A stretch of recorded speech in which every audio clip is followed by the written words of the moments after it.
Hello everybody, my name is Tokriva and this is Sid Meier's Civilization 5 A Brave New World. And this will be our second playthrough, and this time, because the last one was going for culture and trying, it was such a stretched out game, it was a large size map as well, but this time we're going to play as Shaka of the Zulus. Always been infamous in the Civ series for being a ruthless AI, even worse at times than Montezuma, and yet Montezuma is really the bane of my existence. He has been since Civ 3 at least. But we're going to play as Shaka this time on a Pangaea map, so we'll have lots of wars, lots of close contact, and early aggression is likely to happen. Standard map size this time, just to get everyone a little bit closer. And we are going to put up quick combat and movement for now, because it's just makes the game a lot faster to see and go. And no other strange settings, everything else is the same, king difficulty, so standard pace as well. And here you see the Zulu kingdom around 1825. It's I'm not sure how far north it is on the African eastern side, but well, here's the Zulu kingdom and let's get going. Your people kneel before you, great warrior Shaka of the Zulu kingdom. As you rose from a place of exile to become the true leader of the Zulus, you ushered in changes throughout the Zulu society, implementing new laws and cultural reforms that strengthened the position of your kingdom. However, it was your tenacity in the art of war that truly established your reputation, as your tactics and strategies on the battlefield forever changed the face of combat across the plains of southern Africa. Most formidable king, your people once again long for the unity and strength your leadership afforded them. Can you return the Zulu kingdom to such great prominence? Will you build a civilization that stands the test of time? We will probably build such a good civilization. Now the Zulus, they get Iklwa, I think that's a difficult one to pronounce. It basically means melee units cost 50% less maintenance, and all units require 25% less experience to earn their next promotion. So you'll want to be in a lot of wars early on, go straight after the barbarians, get every unit you have up to a 30 XP, which is the max you can get from barbarians, and just be able to kill everyone very soon because you have the advantages of all the promotions. Now you also get the MP, which is a replacement of the pikeman, and it's very strong, and the difference is with a normal pikeman is that it gets a free ranged attack when attacking, or actually before combat, so it might also be while defending, so you get twice the damage for one fight, and that's just, it will, once we get to the stage of the MP, we need to build a lot of them, so when we promote them, they will probably, I think they keep their upgrade anyway, and then they do upgrade to musketman or rifleman instead of lancers, which is also why they are very powerful switch from the pikeman. And they also get a replacement of the barracks, the Ikanda. It grants unique promotions to pre-gunpowder melee units, and these promotions are quite strong. Any unit built with in a city that has an Ikanda has one extra movement, well, at least until you get to the pre-gunpowder age. And that's again why the Impy is so important to build a lot of, because after you build riflemen, you not only lose the promotion to get the extra first strike, but it also will lose your bonus quite powerful versatile promotion upgrades as well. I've done some test games as well with a Zulu, trying to see what would be the best start choice for them, and now we have a couple of choices. This location looks really good. We'll definitely be settling very close to this, but we will be on a river, which is needed for trade routes. But I will want to see, we have some salt over here as well. Now, if we were to settle on this hill on the river, we would still be getting the incense, the salt as well, I think, and these three resources, the stones and the cotton. We lose one cotton here, but that's about all we can see. And I think that would actually be the best idea. Then that way we won't be able to build a windmill at one point, but the defense bonus we get from a hill as well as the bonus production in at the beginning is quite powerful. We also have cows over here. So this is basically a gamble. Because of the river I can't just cross back and settle at this spot. And actually it would be terrible to start here, because being on the coast but not actually able to build a lighthouse is not good enough anyway. So we would have to wait 2 turns to move back to this tile, which will be the strongest one to settle on, or we need to actually move on and lose the river bonus as well. This is one of these gambles with not settling in place. You will start later, but you will lose a lot as well. So let's see. Yeah, moving on. There are no sea resources, and when settling on the sea I like to have those as well. So we could either move to... I don't want to settle on this hill because of you lose 25% trade bonus because of not being on a river. So where to go? Well, we need to go back regardless, so let's just go back to the position we were in at first. And I don't want to cheat and load up the same game at the start, because we made this gamble and I'm already recording for a while now. So we'll build our city here. A bit late, I get it, but no choice. Now what I have been trying to pull off as the there was a quite delay on the settlers animation.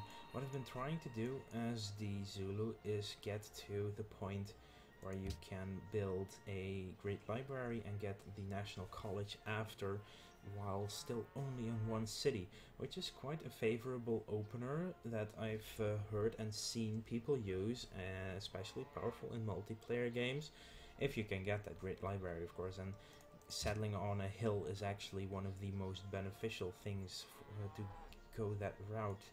But I've also seen that it will just get you so far behind, so instead I feel like going for mining, and then masonry and bronze working is the way to go here for the Zulu.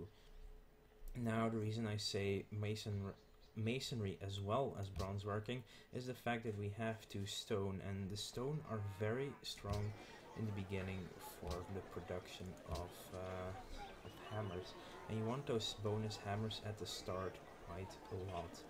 Now what I've also seen people do is prioritize food and production and then switch to production focus as well, but for now and because it will keep your production quite high, and then see what happens next. Now we could go for a straight up warrior over a scout, but well, I think that's actually a decent idea. I mean, the scout will run off faster, but having the extra bonus military unit, especially because we're 2 turns behind on building our capital, is going to be more effective in the long run.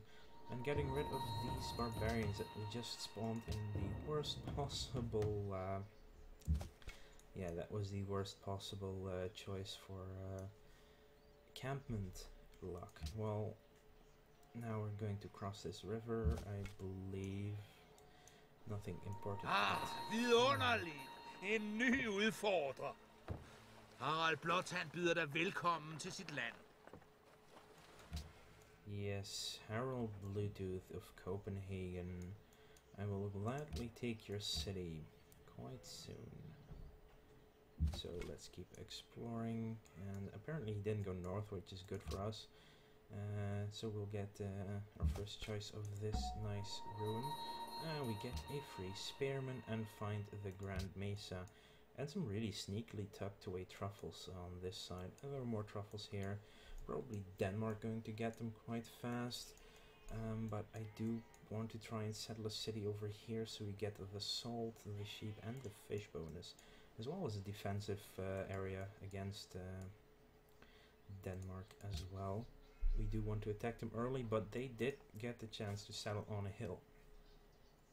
So the defense of Copenhagen is a lot stronger than it could be. And apparently there are a lot of mountains around us here. 你好，我是女皇帝武则天。 No new civs yet. Not even a Godling King civ. I mean, Harold is a DLC civ. But so far we only have seen older civs, besides ourselves, of course. It's going to be interesting to see if we get anyone from basically the future games, sort of. Oh right, we have a spearman, so that's why we're strong against barbarians.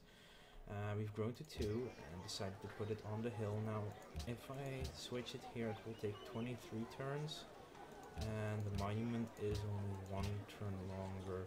So I'm gonna stick it to this. Build a monument now, or should I wait? Because I want to go tradition with Zulus now. I've tried going into honor, but that's not very useful at the beginning. You don't get the culture fast enough, and going tradition will actually help the growth of your city as well, allowing to gain more. But you get a free monument, so I think a worker would be fine. We'll very fast get a mine out. We can get at least 1 more farm here, and masonry will be straight after mining. And we'll be able to cut down this forest if we so please, but it's a bit more production that we could use at least. Here we go. Definitely go for drill, and let's wait at 1 turn. Instead, we have a brute popped right next to us. It's not going anywhere. Here Hector entered, with a spear 11 cubits long in his hand. The bronze point gleamed in front of him and was fastened to the shaft of the spear by a ring of gold. This is the most fortunate turn of events for us. Now we don't have to actually research it. We can, after this worker, straight build. We do want to remove this forest now. That's double luck. So, someone has already gotten their first Faith Pantheon pop. Most likely because of finding 2 city-states already that give +8 in the beginning. Now we want masonry because of building a quarry, and after that possibly archery, or maybe straight into ironworking in Kanda Heroic Epic. And yeah, the Heroic Epic would actually be quite a powerhouse if we can get it early enough, but it does mean that we have to get it early. So we're in a forest. Let's kill stuff. You know what? I'll wait until you're at least green, and let's see what these brutes do. They're still dancing around me, but I don't mind. I'll attack them now. Now they might attack me, or they will move upwards. But you also get you're getting shock instead. Wait turns because we do want to only attack when they're green. Otherwise, these guys will simply just jump into us. Actually, this will be fine if we now kill it. We'll stay in yellow, so. And they cannot move up twice on top of us. And actually, I want you 1 more. So wait up. Did we? Ooh, wow, we get. I'm glad I went back, because now we get another iron. And okay, so we only have 1 of. Yeah, production went up because of the iron as well. That's good. So we do have enough gold with 4 plantations in the city. So for gold we shouldn't be having a problem. We have so many resources that we will get a lot of bonuses from trade routes as well. You have to do with the amount of resources gives you diversity that the other cities that you're trading with might like. So let's heal up.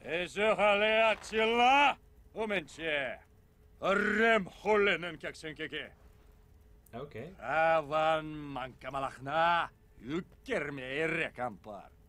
Okay. He is a loudmouth. And yeah, that would be our Gods and Kings Civ. It was basically, they're quite strong too. Yeah, why not kill them now? As you can see, they only need 23 and now to actually level up to level 3 instead of their regular 30. So, oh, let's keep moving. I mean, we're yellow. Let's see everyone dancing around me. And they don't make an attack. And we got attacked. So these guys just jumped out at me.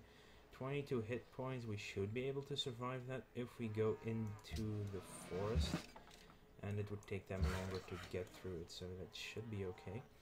Now, obviously, we will first hook up the iron. And we have a good opportunity to build the Ikanda right now. So it would take only 11 turns and would give us, and then we'll pop out 1 or 2 more spearmen at this case, because we can already build them. And it will make it, ooh, we got very lucky there. It's just silly when they're actually attacking and when they're running around you, they 1 food and 1 production. That's quite good.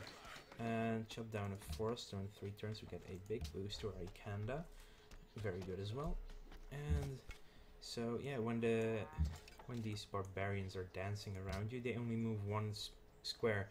Even if they can move away from you, I mean, there are still the zones of control when they move next to you, but if they move away, they still only move 1 space instead. And we get a free population in Lundi. Don't think that was the most efficient one to get. How happy are those whose walls already rise? So we've gotten free, well, not a free attack, but we've gotten attack, as well as a 6 or 5 turn jump for our Ikandi. So, well, ironworking is just taking too long. We'll go into archery and get some archers as well. And our warrior here is just healing up.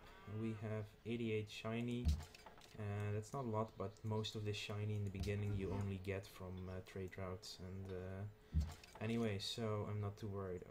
Okay, a archer should die in 1 hit if it doesn't move. At least it should, and it actually doesn't. So, but still 94. Now we can finally adopt tradition and get +4 instead. Another, oh, very offensive pantheons there. Okay, so quite obviously moving away, but our warrior can jump in and help us out. Now we get a free monument in 7 turns, so getting a monument is useless and wasted right now. So a spearman. Get 2 spearmans, start hunting more of these barbarians. We'll take the, we'll get you back and healed up. I have you at 18 hit points, so getting in the city would be best. So we'll take the legalism and get even more culture, and then we're probably going to adopt 1 point in honor, just to get even faster culture bonuses up at that point. Every kill of a brute will give us 8 more culture. So that way we can get some really fast social policies. And staying tradition, staying small, making the best of the haft of the arrow places where we can be. Well, obviously not going to fire with the city if we can get free XP. And here's the Huns. Now we've just finished the iron, so okay, well, I would actually like to grow right now. So we'll just put it there, and the production focus basically means that as soon as a city, as a population grows, it will go for the hill to get more production. Now, animal husbandry, to maybe get a caravan running to Copenhagen. I'm not sure if it's in range or not, but it might be. So 63 would mean we'll put him on the water and heal him for 2 turns, and then start exploring more. And just putting it on the warrior just in case something suddenly shows up and decides to, like an archer that was anywhere in the north. Now we have our warrior can go and explore again. And now we have 3 units on exploration duty. We'll put 1 over here. Wow, we have luck. And here we see we just got 1 free upgrade promotion, Buffalo Horns, which is the first in a series of 3. This one has +1 movement and flank attack bonus increased by 25%, and a 10% defense against all ranged attacks. Now, flank attack is basically if two units are already next to each other and you attack from the side as well. And it's quite strong. Well, this is the mounted bonus, which is normal to spearmen. And the first promotion we can get is Buffalo Chest, which is 10% combat strength and fighting in open terrain, as well as a higher flanking bonus, so another 25%, and another 10% defense against all ranged attacks. And getting the Buffalo upgrades are basically very, very strong. And just because it only got its upgrade this turn, so it cannot actually run 3 squares quite yet. But we can get legalism, and probably after putting 1 in honor, I want to get landed elite just to get our growth up even faster. And let's see, Temple of Artemis, yeah, it would only mean faster production of ranged units, but also the 10% growth is not bad, but this one is always rushed by the AI, especially when you think about them getting that tech first.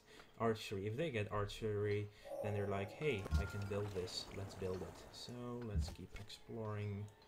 You should go north just, and we will actually, you will go and take out this encampment. Now we can, do we actually have any horses nearby? Oh, Denmark has the horses, so we need to find some horses, just because it's an early game. Horses are very strong, and when looking at the wheel, it will be necessary to get composite bowmen, get our first ranged unit out, or we can actually go for the catapult instead, and that would actually be a good idea. Get a very early kill off on Copenhagen, and we definitely want to do that now, because I do not like that position of Aarhus. We find another encampment there, so yeah, we will definitely go to war with Denmark very early on. And it's not a one city challenge, you might have noticed that, but staying on one city for a little bit longer than I'm usually comfortable with is actually not the worst idea. Now we will definitely, we just gotten this tile, so we'll move over, and we have a very good amount of production and growth now in Ulundi. It will be three squares with 2 to increase. So let's keep buggering that guy. Oh yes, start building the quarry, and you will go. Ah, here are the horses. Hopefully the surrounding area will also be very well, and not very effective because it is still a plains warrior instead of a regular, a drill warrior. Now we have another promotion on our spearmen, and this is the third and final special promotion you get from the Ikanda, which are the buffalo loins, plus 10% combat strength, just regular combat strength, and another 25% to flank attack and 10 defense against ranged. So we will take it, and we have the most powerful, we can get our special unit, so we'll put you to wait, and we have a archer which will give barrage and start exploring as well. And I think now is the time to actually get a settler. This looks like a decent position, lots of cows as well, for fast growth and production. So we have actually gone to 4 people, so after the settler we would like to get a caravan, but I'm not sure if we can reach all the way to Copenhagen. No, we could only go to Aarhus, but it would still be an income of 2 gold. Now, while this production is underway, we can actually switch up this production focus onto a tile with gold as well, because when training a settler, both your excess food as well as your production go towards the settler instead of just production, and getting 2 gold per turn is basically a straight up bonus. And let's see, we have a city-state. We have met Singapore and no one has met them yet. What did they give us? Incense. Well, we have our own incense, so they're not a likely target for me. Taking out city-states, I would only do that because of getting the resources. And So apparently we found a ruin no one has touched yet. It actually looks pretty cool. I mean, this throne room looks like what it is. Statues at least of one, I mean. مرحبا أيها العجمي. I have a أنا هارون الرشيد very bad خليفة taste in العرب. my mouth when هلم meeting إلي you. وحدث. So I'm just gonna say goodbye and smile and wave. Oh, we found 40 free faith, which actually gives us a pantheon next turn. That's pretty cool. And we'll put you up here as well to help out with this barbarian encampment. And if we're lucky, we might actually kill this guy right before getting how much? It's not actually a kill yet. Then again, I don't want to risk getting the Chinese to kill it off at all. So we get a free pantheon. Now we have 2 iron mines, we have 4 plantations. Yet I want stuff that gives us either production or happiness or simply strength.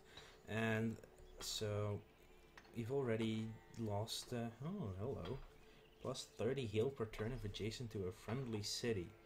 That would mean 50 healing per turn on this guy. That would be redonkulous. So actually, is the plantations already taken? I think they got the plantations out of the way. Yeah, the AI usually gets, there's at least one civ that gets lots of plantations, so they're like, hey, plantations. But then again, stone circles.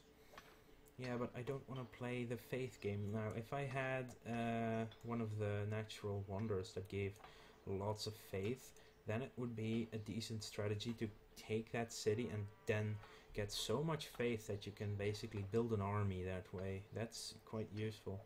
But as it stands, this will also be... Ooh, no, it's just a river. This will also be a city on a river, so getting 2 happiness from those cities would not be the worst idea. And I guess either that or production fishing boats. Just 1 production is not useful. Tough decision.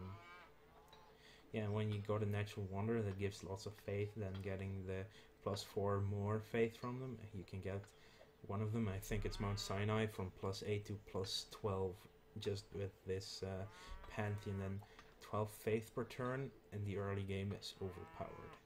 So it looks like cities on rivers will be the one we will go for.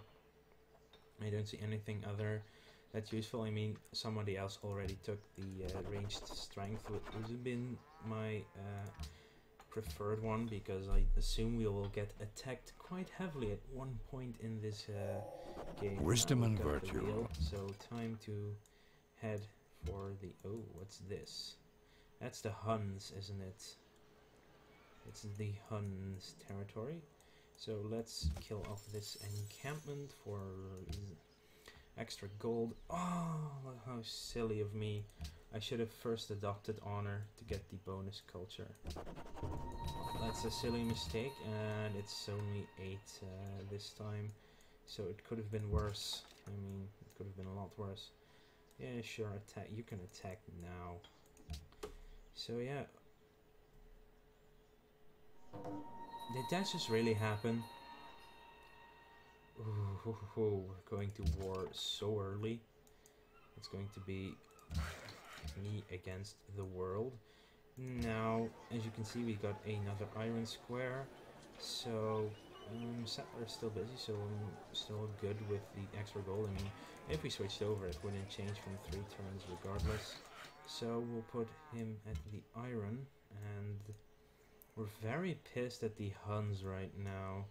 So, I am definitely going to train up my military very early. And Attila's court is actually already less defense because they're not on a hill. So, 16 turns until we can build catapults. We will definitely get 1 or 2 catapults and wipe out both the Huns and the Danish very early on. And yeah, 1 city. Where will we put it? We'll decide that on the next episode. So, I will see you later.